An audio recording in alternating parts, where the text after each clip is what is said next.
నారాయణసమారంభాం శంకరాచార్యమధ్యమాం అస్మదాచార్యపర్యంతాం వందే గురుపరంపరాం.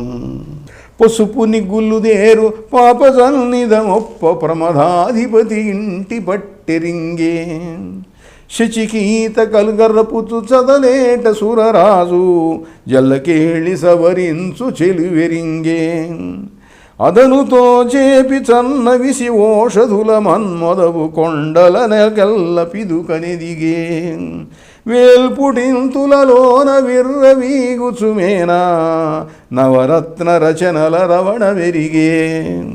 ఇలా ఎన్నో విశేషాలు చూస్తున్నాడు. ఆ విశేషాలలో ఏమిటనంటే ఈ ప్రవరుడు చూసినట్లుగా పెద్దనగారు చెప్తున్న చోట్లు చాలా చరిత్ర ప్రసిద్ధమైనటువంటి ప్రదేశాలు చెబుతున్నాడు కొన్ని. సరే, పార్వతీ పరమేశ్వరుల పెళ్లి జరిగింది. ఆ పెళ్లి జరిగినప్పుడు ఆయనకు పసుపు పెళ్ళి అయితే పసుపు దంజం వేస్తారు. ఆ పసుపు దంజం ఆయనకు వేరే దంజం ఎందుకు? పామే ఉన్నది, పసుపచ్చ పాములు ఉంటాయిగా, ఆ పసుపచ్చ పామే దంజంగా ప్రకాశిస్తూ ఉన్నదన్నమాట. అలానే కాస్త శృంగార కావ్యం కాబట్టి ఆ మందాకిని నదిలో ఆకాశగంగలో స్వరరాజు దేవేంద్రుడును ఆయన భార్య శచీదేవి ఈతనే నేర్పుతున్నట్ట భార్యకు. అలాంటి ఘట్టాలు ఇవన్నీ కూడా చూశాట. గగనగంగ ఆకాశగంగ అక్కడ ఉన్నటువంటి దాన్ని చూశాడు. వీటితో పాటుగా భూదేవి ఎక్కడనైతే రత్నములను ఓషధులను పిదికిందో పాలలాగా ఇచ్చిందో ఆ ప్రదేశం చూశాడు. ఇది చాలా చక్కటి కథ. పృథు మహారాజు రాజ్యానికి భూమికి పరిపాలకుడైనాడు. భూమి అంతా ఎండిపోయి ఉన్నది, వానలు లేవు, పంటలు పండటం లేదు, ప్రజలు బాధపడుతున్నారు. భూదేవి మీద కోపం వచ్చింది. ఆయన బాణం ఎక్కుపెట్టాడు. నీ మీద బాణం వేసి నేను దెబ్బతీస్తానన్నాడు. అంటే మహారాజా, నన్ను దెబ్బతీస్తే ప్రయోజనం ఏమున్నది? దుర్మార్గులైనటువంటి రాజుల పరిపాలనల వల్ల, వాళ్ళ పాపం వల్ల ఇలా జరిగింది. ఓషధులన్నీ నాలోనే ఉన్నాయి, రత్నములన్నీ నాలోనే ఉన్నాయి, అన్నీ ఉన్నాయి నాలో, కానీ ఆ పాపం వల్ల ఇవి బయటికి రాలేదు. మరి ఇప్పుడు ఏం చేయమంటావు? నువ్వు పుణ్యాత్ముడివి, వచ్చావు, చాలా సంతోషం. నేను ఆవుగా మారుతాను. ఈ హిమవంతుడు ఉన్నాడు, ఈయనను దూడగా మార్చి అయితే నేను చేపుతాను. నా దగ్గరికి దూడలాగా వచ్చేటట్లయితే అప్పుడు దాంట్లో నుండి ఓషధులన్నింటినీ కూడా పితుకుదువుగా నువ్వు. పృథూపదిష్టాం దుదుహుర్ధరిత్రీం యం సర్వశైలా పరికల్ప్య వత్సం ఏకాస్థితే దోగ్ధరిదోహదే దక్షే భాస్వంతి రత్నాని మహౌషధీశ్చ పృథూపతిష్టాం దుదుహుర్ధరిత్రీం. అలా హిమవంతుడు దూడగా, భూదేవి ఆవుగా పిదికితే అప్పుడు భూమి మీదకి ఓషధులన్నీ వచ్చినాయట. ఆ ఓషధులు పుట్టిన చోటు, రత్నములు పుట్టిన చోటు, భూదేవి గోవుగా మారినటువంటి చోటు, ఈ ప్రదేశాలన్నింటినీ కూడా ప్రవరుడు చూశాట. ప్రవరుడు చూసి ఆశ్చర్యపడ్డాడు.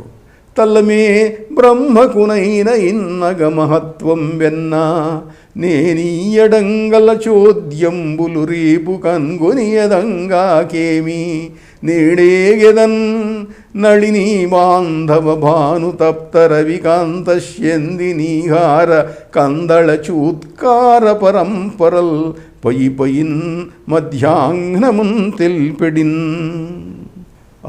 సూర్యకాంతికి సూర్యకాంతమణులు అవి కరిగి నీరై ఆ వేడికి చప్పుడు చేస్తున్నాయి. అటువంటి ప్రదేశాలన్నీ కూడా చూస్తూ అనుకున్నట్ట, బ్రహ్మకైనా ఈ కొండ మీద ఉన్నటువంటి విశేషాలు చూడటము, ఈ మహత్వం తెలుసుకోవటము సాధ్యమేనా? అన్నీ ఒక్కరోజు చూడటం సాధ్యం కాదు. కనుక ఇవాళ ఇంటికి వెళ్తాను, మళ్ళీ రేపు వద్దాము అని అనుకున్నట్ట. అనుకొని కళ్ళు మూసుకొని జై పరమేశ్వర నేను మా ఇంట్లో ఉండాలన్నాడు. కళ్ళు తెరిచాడు, అక్కడే ఉన్నాడు. ఏమైంది? అనుచు క్రమ్మరువేళ నీహారవారి బెరసి తత్పాదలేపంబు కరగిపోవుట ఎరుగడద్ధరణి సురుడు దైవకృతమునకిల అసాధ్యంబు గలదే. ఆ పాదలేపం కరిగిపోయింది. అక్కడ నీళ్లలో తిరుగుతూ ఉన్నాడు, అది కాస్త తడికి పోయింది. కళ్ళు మూసుకొని తెరిస్తే అక్కడే ఉన్నాడు. ఏమిటి అని చూసుకుంటే పాదలేపం లేదు. అయ్యో దైవకృతం ఇది అన్నాడు. ఈ దైవకృతము జరుగుతుందని సిద్ధుడికి తెలుసు. ఆ హిమవత్ పర్వతం మీద ఎన్నో ఎన్నో విశేషాలు చూశాడు. ఇంకా అసలు కథ అంటే ఎక్కడైతే మలుపు తిరుగుతుందో ఆ మలుపు దాకా వచ్చాం మనం.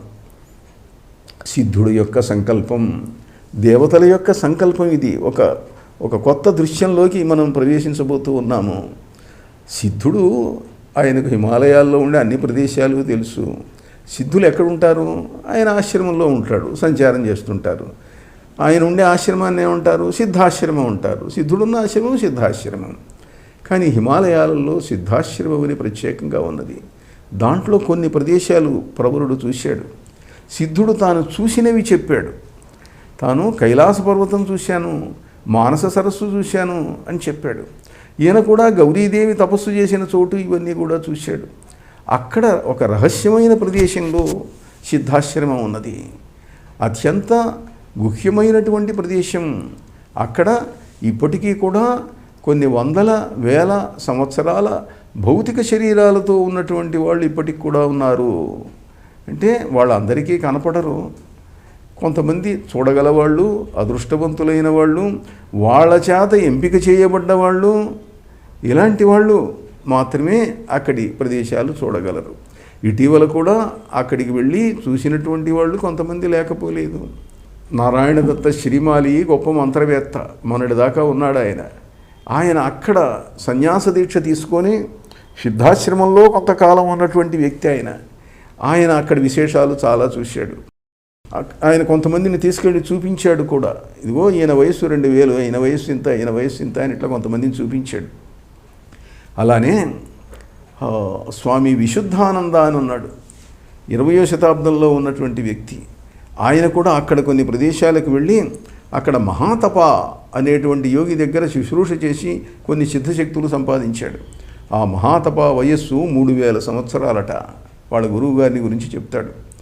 ఈయన నారాయణ దత్త శ్రీమాలి చెబుతాడు, మా గురువుగారు ఉన్నారు స్వామి సచ్చిదానంద, ఆయన వయస్సు 10,000 సంవత్సరాలు, వారి దగ్గర నేను శిక్షణ పొందాను అని అంటాడు నారాయణ దత్త శ్రీమాలి. థియోసాఫికల్ సొసైటీ స్థాపించినటువంటి మేడం బ్లావెట్స్కీ, ఆమె ఐసిస్ అన్వీల్డ్ అనే అద్భుతమైనటువంటి గ్రంథం రాసింది. దాంట్లో ఆమె కూడా చెప్తుంది, నేను కొంతమందిని సిద్ధాశ్రమ యోగులను చూశాను. అదృష్టవశాత్తు మరువు అని ఉన్నాడు మన పురాణాలలో. మరువు, దేవాపి అని ఉన్నారు. దేవాపి అని అంటే మనకు భారతంలో భీష్ముడు ఉన్నాడు. భీష్ముడి యొక్క అన్నగారు దేవాపి. దేవాపి ఇప్పటికి కూడా ఉన్నాడు హిమాలయాలలో. 5,000 సంవత్సరాలకు పైన వయస్సు ఉన్నటువంటి వాడు ఆయన ఇప్పటికీ ఉన్నాడు. దేవాపి భీష్ముడు నేను రాజ్యం చెయ్యను అని అంటే అప్పుడు ఆ రాజ్యంలో ఉన్న ముఖ్యులు, మంత్రులు అందరూ కలిసి దేవాపి దగ్గరికి వెళ్ళారు. అయ్యా నువ్వు వచ్చి రాజ్యం చెయ్యి అంటే, నాకు రాజ్యం అక్కర్లేదని నేను అడవులకు పోయినాను, నాకు రాజ్యం ఎందుకు, నేను రాను పోమన్నాడు. కాదని బలవంతంగా తీసుకొచ్చారు. కొద్ది కాలం ఉండి వెళ్ళిపోయినాడు. నేను ఇక్కడ ఉండలేను, నా పద్ధతి వేరు, నా ఆలోచన వేరు అన్నాడు. సిద్ధ సాధనలు చేశాడు, తపస్సు చేశాడు, సిద్ధుడైనాడు, ఇప్పటికి కూడా ఉన్నాడు.